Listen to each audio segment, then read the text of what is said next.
গেল ৫ আগস্ট শেখ হাসিনা ক্ষমতাচ্যুত হওয়ার পর দুটো বিষয় বেশি পরিলক্ষিত হয়েছে। প্রথমত, আর কখনো আওয়ামী লীগ দেশের রাজনীতিতে ফিরতে পারবে কিনা এবং জুলাই কর্মকাণ্ডে আওয়ামী লীগকে নিষিদ্ধ করা হবে কিনা। শেখ হাসিনা ক্ষমতাচ্যুত হওয়ার ৮ মাসেই এবার নতুন করে এক তথ্য সামনে এসেছে। সেটি হলো শেখ হাসিনা কিংবা আওয়ামী লীগকে পুনর্বাসনে কাজ করছে দেশের উচ্চ পর্যায়ের ব্যক্তিগণ। এরই মধ্যে হাসনাত আবদুল্লাহর ক্যান্টনমেন্টে বৈঠক এবং তাদের উপর চাপ সৃষ্টি নিয়ে যে তথ্য সকলের সামনে এনেছেন, তাতে জনমনে প্রশ্ন উঠতেই পারে, তাহলে কি ফিরে আসছে আওয়ামী লীগ? হঠাৎ করে আওয়ামী লীগ ফিরে আসা নিয়ে প্রশ্ন কেন? এটার উত্তর খুঁজতে হলে বেশ কিছু বিষয় সামনে আনা জরুরি।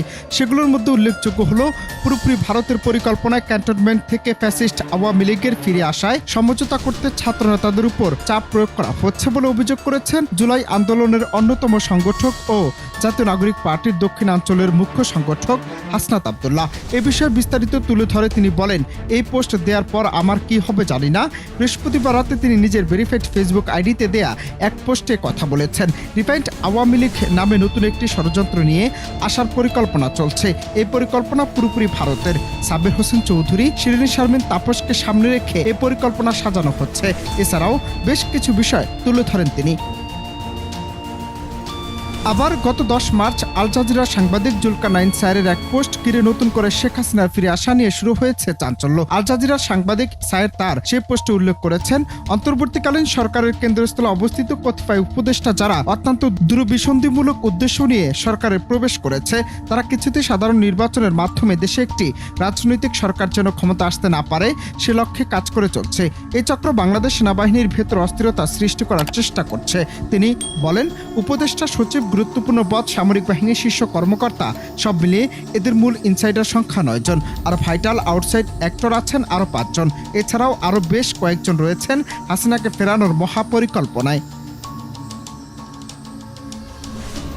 এদিকে ক্যান্টনমেন্টের ইন্টারভেনশনের ট্রেইলর এক নামে হাসনাত আবদুল্লাহর ফেসবুক পেজ থেকে একটি ভিডিও পোস্ট করা হয়, যেখানে দেখা যায় সেনাপ্রধানকে নিয়ে কথা বলছেন উপদেষ্টা আসিফ মাহমুদ সজীব ভুঁইয়া। ভিডিওতে তিনি বলেন, সেনাপ্রধান ডক্টর ইউনূসকে প্রধান উপদেষ্টা হিসেবে মেনে নিতে পারেননি। তিনি বলেন, সেনাপ্রধানের কাছে মূল প্রশ্ন ছিল কেন ডক্টর ইউনূস, অন্য কাউকে কেন নয়? তার বিরুদ্ধে মামলা আছে, তিনি একজন কন্ট্রিভিক্টেড ব্যক্তি।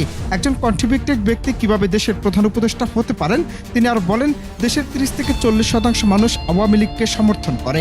এই ৩০ থেকে ৪০% জনগণের বিপক্ষে গিয়ে একজন ব্যক্তিকে প্রধান উপদেষ্টা বানানো উচিত নয়। সেনাপ্রধান শেষে বলেছিলেন, আমি বুকে পাথর চাপা দিয়ে এই সিদ্ধান্ত মেনে নিচ্ছি।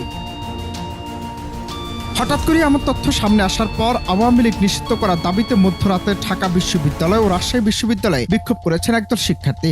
বৃহস্পতিবার রাত ২:৩০টার দিকে ঢাবিতে এবং ২:৩০টার দিকে রাবিতে বিক্ষোভ মিছিল ও প্রতিবাদ সভা হয়। অন্তর্বর্তী সরকারের আওয়ামী লীগকে নিষিদ্ধ করার কোনো পরিকল্পনা নেই বলে প্রধান উপদেষ্টা অধ্যাপক মোহাম্মদ ইউনূস তার অবস্থান ব্যক্ত করার পর এ নিয়ে প্রতিক্রিয়া আসতে থাকে। তারই ধারাবাহিকতায় ঢাবি ও রাবিতে মধ্যরাতে বিক্ষোভ হয়। এই কর্মসূচিতে প্রধান উপদেষ্টার বক্তব্যের প্রতিবাদ করতে দেখা যায় অনেককে। অনেকেই মনে করছেন, আওয়ামী লীগের এখন বড় পরীক্ষা জনমনে নিজেদের ও অবস্থান শক্ত করা। ১৯৭৫ পরবর্তী সময় এমন দুরবস্থা দেখেনি দলটি, তাই অভিজ্ঞতার আচশূন্য। যদি অনেকের মতে ৭৫ সালও আওয়ামী লীগকে এমন বিপর্যয়ে পড়তে হয়নি। অনন্ত হাসান মাসুদ, বাংলা টিভি, ঢাকা।